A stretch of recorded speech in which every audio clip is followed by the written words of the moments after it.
বাংলাদেশের ইতিহাসে প্রথমবারের মতো এক নারী এগিয়ে চলেছেন চাঁদের পথে। তার নাম রুতবা ইয়াসমিন। আন্তর্জাতিক মহাকাশ গবেষণা সংস্থা স্পেস নেশনের মুন পায়োনিয়ার মিশনে অংশ নিয়ে তিনি এখন চাঁদে পা রাখার দৌড়ে সামনের সারিতে। সফল হলে রুতবাই হবেন প্রথম বাংলাদেশি নারী যিনি চাঁদের মাটিতে পা রাখবেন। এক নজিরবিহীন অধ্যায় রচনা করবেন দেশের বিজ্ঞান ও মহাকাশ গবেষণার ইতিহাসে। স্পেস নেশন 2025 সালের 16 এপ্রিল তাদের মুন মিশনের ঘোষণা দেয়। এটি একটি উচ্চাভিলাষী অভিযান যেখানে অংশ নিচ্ছেন নারী প্রধান একটি বহুজাতিক দল। রুতবার মহাকাশ অভিযানের যাত্রা শুরু হয় অনেক আগে, স্বপ্ন আর কঠোর পরিশ্রমের দৌলতে। তিনি পড়াশোনা করেন ঢাকার স্কলাস্টিকা স্কুলে, এরপর উচ্চশিক্ষার জন্য যান যুক্তরাষ্ট্রে। ম্যাসাচুসেটসের ঐতিহ্যবাহী মাউন্ট হোলিওক কলেজ থেকে 2014 সালে পদার্থবিজ্ঞানে গ্র্যাজুয়েশন করেন, সঙ্গে গণিতে মাইনর।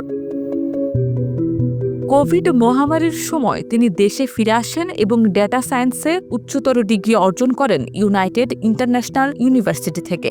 এরপর আবারও যুক্তরাষ্ট্রে ফিরে যান এবং ইউনিভার্সিটি অফ সাউথ আলাবামা থেকে ইলেকট্রিক্যাল অ্যান্ড ইলেকট্রনিক্স ইঞ্জিনিয়ারিংয়ে মাস্টার্স সম্পন্ন করেন 2024 সালে। তার গবেষণার মূল ক্ষেত্র ছিল মহাকাশ আবহাওয়া। থিসিস করেন জিওম্যাগনেটিক স্টর্ম বা ভূচৌম্বকীয় ঝড় নিয়ে, যা পৃথিবীর ম্যাগনেটোস্ফিয়ার বা চৌম্বকত্বপূর্ণ আবরণে প্রভাব ফেলে।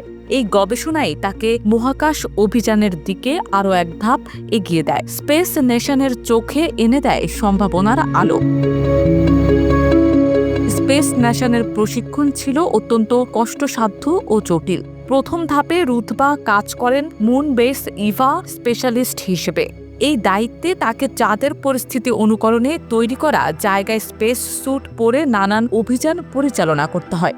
দ্বিতীয় রাউন্ডে তিনি হন মিশন কন্ট্রোল ইঞ্জিনিয়ার। একজন টিম লিডার হিসেবে অন্য সদস্যদের নিরাপদে পরিচালনা ও সমন্বয়ের দায়িত্ব তার কাঁধে ছিল।